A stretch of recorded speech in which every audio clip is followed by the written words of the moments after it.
നമുക്കൊപ്പം എളവള്ളി നന്ദൻ ചേരുന്നുണ്ട്. ശ്രീകോവിൽ വാതിൽ നിർമ്മിച്ചത് ശ്രീ എളവള്ളി നന്ദനാണ്.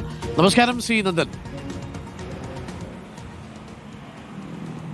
നമസ്കാരം. ഈ ശ്രീ നന്ദൻ, ഈ ശ്രീകോവിലിന്റെ വാതിൽ നിർമ്മിക്കണം എന്ന് പറഞ്ഞ് നന്ദനെ സമീപിക്കുകയായിരുന്നു ഉണ്ണികൃഷ്ണൻ പോറ്റി. അത് ഏത് കാലയളവിലാണെന്ന് ഓർമ്മിക്കുന്നുണ്ടോ? അത് ഡേറ്റ് എനിക്ക് ഓർമ്മയില്ല. അതിന്റെ പത്ര കട്ടിങ്സ് ഒക്കെ എൻ്റെ കയ്യിലുണ്ട് ഇപ്പോഴും, ആ ഡോറ് വെച്ച സമയമൊക്കെ. ഓ, ആരാണ് ആദ്യം നന്ദനെ വിളിക്കുന്നത്? ഹലോ, എന്നെ ആദ്യം വിളിക്കുന്നത് ജലഹല്ലി അയ്യപ്പ ടെമ്പിൾ എന്നാണ്. അവിടുത്തെ ശില്പങ്ങളും ക്ഷേത്രങ്ങളൊക്കെ നിർമ്മിച്ചത് ഞാനാണ്. ജലഹല്ലി അയ്യപ്പ ടെമ്പിൾ, സെക്കൻഡ് ശബരിമല എന്നാ പറയാം. അത് ബാംഗ്ലൂരാണ്. ആ, ഉവ്വ. അപ്പോൾ ആ ബാംഗ്ലൂരിൽ നിന്ന് ആ ക്ഷേത്രത്തിൽ നിന്നാണ് വിളിക്കുന്നത്. അവിടുത്തെ മുൻ അതെ മുൻ മേൽശാന്തി ഒരു പോറ്റിയായിരുന്നു. ശബരിമല മുൻ മേൽശാന്തിൻ്റെ ആയിരുന്നു അദ്ദേഹം. ഈ ബാംഗ്ലൂരും ഈ ജലഹള്ളിയിലും മേൽശാന്തിയായിരുന്നു. അങ്ങനെ ഈ ശബരിമല മുൻ മേൽശാന്തിയായിട്ടുള്ള വേറൊരു പോറ്റിയാണ് കേട്ടത്. ഈ ഇദ്ദേഹമല്ല, എനിക്കുള്ള പേരോർമ്മയില്ല. അങ്ങോട്ട് എന്നെ വിളിച്ചിട്ട് നന്ദൻ ശബരിമലയിൽ ശ്രീകോവിൻ്റെ ഒരു സ്വർണ്ണവാതിൽ ഉണ്ടാക്കണം, നന്ദന് ഇൻട്രസ്റ്റ് ഉണ്ടോ ചോദിച്ചു. ഞാൻ പറഞ്ഞു എന്താ സംശയം, ശബരിമലയിലെ ഗുരുവായൂരൊക്കെ നമ്മൾ ചെയ്തിട്ടുള്ളതാണല്ലോ, ശബരിമല നമുക്ക് അഭിമാനമുള്ളൂ എന്നൊക്കെ പറഞ്ഞിട്ട് അങ്ങനെ ഞാനത് ചെയ്യാൻ ഏൽക്കുകയാണ്. അതിനുശേഷം ഈ ബാംഗ്ലൂരിൽ നിന്ന് വിളിച്ചു പറഞ്ഞ ആ ക്ഷേത്രത്തിലെ പുരോഹിതൻ മേൽശാന്തി പറഞ്ഞത് അദ്ദേഹം ശബരിമലയിലെ മേൽശാന്തി ആയിരുന്നുവെന്നാണ്. ശ്രീ നന്ദന് ബോധ്യമുണ്ടോ അദ്ദേഹം ശബരിമലയിലെ മേൽശാന്തി ആയിരുന്നുവെന്ന്? ആ, മുൻ മേൽശാന്തിയാണ് ആള്, ശബരിമല മുൻ മേൽശാന്തിയാണ് ആള്. അപ്പോൾ ഈ ഉണ്ണികൃഷ്ണൻ പോറ്റിയെ പരിചയപ്പെടുത്തുന്നത് ശബരിമലയിലെ മുൻ മേൽശാന്തിയാണ്. അതെ ആള് ഈ ജലഹള്ളിയിലും മേൽശാന്തിയായിരുന്നു. ഓ, മനസ്സിലായി. അതിനുശേഷം ഡോറിന്റെ കാര്യം പറയുന്നു. ഉണ്ണികൃഷ്ണൻ പോറ്റി എപ്പോഴാണ്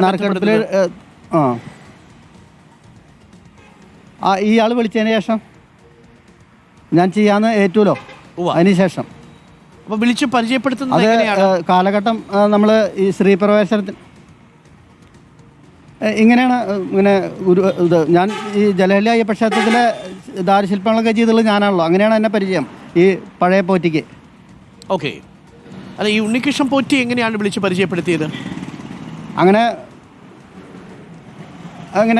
നേരത്തെ വിളിച്ചിരുന്നല്ലോ, മറ്റേ പോറ്റി വിളിച്ചിരുന്നല്ലോ. ശബരിമലയിലെ ഡോറിനെ കുറിച്ച് സംസാരിച്ചില്ലേ ചോദിച്ചിട്ടാണ് വിളിച്ചത്. ഓ, അങ്ങനെ ഞാനത് ചെയ്യാൻ ഏറ്റു. അങ്ങനെ നമ്മുടെ സ്ത്രീ പ്രവേശനത്തിൻ്റെ ഫസ്റ്റ് ആ ഡേറ്റ് ഉണ്ടല്ലോ, ആ അമ്പലം തുറക്കണ ദിവസം, അന്ന് അതിൻ്റെ തലേദിവസമാണ് ഞങ്ങൾ പോയത് ശബരിമലയ്ക്ക്. അങ്ങനെ ഞങ്ങൾക്ക് ഇടയ്ക്ക് വെച്ച് പോകാൻ പറ്റിയില്ല. ഭയങ്കര അടി ഇതൊക്കെ ആയിട്ട് ഭയങ്കര പ്രശ്നങ്ങളായിട്ട് മറ്റേ പോലീസ് ഞങ്ങളോട് പറഞ്ഞു, നിങ്ങൾ ഇന്ന് പോലീസ് സ്റ്റേഷനിൽ കിടന്നാൽ മതി, നാളെ പോകാൻ കാലത്ത്, ഇന്ന് മറ്റേ SP വരെ അവിടെ അടി കെട്ടിയെടുക്കണം എന്നൊക്കെ പറഞ്ഞിട്ട് ഞങ്ങളോട് അന്ന് ഞങ്ങൾക്ക് രാത്രി പോകാൻ പറ്റിയില്ല. പിറ്റേ ദിവസം കാലത്ത് ഞങ്ങൾ പോയത് ഒരു വണ്ടിയിൽ, മറ്റേ ഒരു ഭക്തന്മാരുടെ വണ്ടിയിലാണ് പോയത്. അതിൽ ഉണ്ണികൃഷ്ണൻ പോറ്റി ഞങ്ങൾ പഴയ ഡോറ് ഇല്ല ഞാനും എൻ്റെ ഒരു സഹായി വിനോദ് എന്ന് പറഞ്ഞിട്ട് ഒരു സഹായി ഉണ്ടായിരുന്നു. അങ്ങനെ ഞങ്ങൾ പഴയ ഡോറ് അഴിച്ചു, അവിടുന്ന് അഴിച്ച് പുറത്തേക്ക് എടുത്ത് അതിൻ്റെ അളവൊക്കെ എടുത്ത് എന്നിട്ടാണ് പോകുന്നത്. ശ്രീകോവിലിന്റെ പ്രധാന വാതിൽ അതന്നെ ശ്രീകോവിലിന്റെ പ്രധാന വാതിൽ അതന്നെ. അങ്ങനെ പഴയ വാതിൽ സ്വർണ്ണവാതിലായിരുന്നു. അതിൻ്റെ അളവൊക്കെ എടുത്ത് എന്നിട്ട് പുതിയത് ഉണ്ടാക്കാൻ വേണ്ടി തൃശ്ശൂർ നമ്മൾ മറ്റേ ചൊവ്വൂരുള്ള ജോൺസൺ എന്ന് പറയുന്ന ഒരാളുടെ കടയിൽ നിന്നാണ് മരം എടുത്ത് നിലമ്പൂരത്തേക്ക്. അത് എന്നിട്ട് നമ്മൾ ഇവിടുന്ന് അവിടെ വെച്ച് പണിയണമെന്ന് പറഞ്ഞു. ശ്രീരാമപുരത്ത്, ബാംഗ്ലൂർ ശ്രീരാമപുരത്ത് വെച്ച് പണിയണമെന്ന് പറഞ്ഞു. ഇങ്ങോരെ സ്ഥലം ശ്രീരാമപുരമാണ് ഈ ഉണ്ണികൃഷ്ണൻ പോറ്റിയുടെ. എന്നിട്ട് ഈ മരത്തിൻ്റെ പണികൾ മുഴുവൻ ഞങ്ങൾ ശ്രീരാമപുരത്ത് വെച്ചിട്ടാണ് ചെയ്തത്. വീണ്ടും ആ ഡോറ് ഞങ്ങൾ അതെ ബാംഗ്ലൂർ വെച്ചിട്ടാ.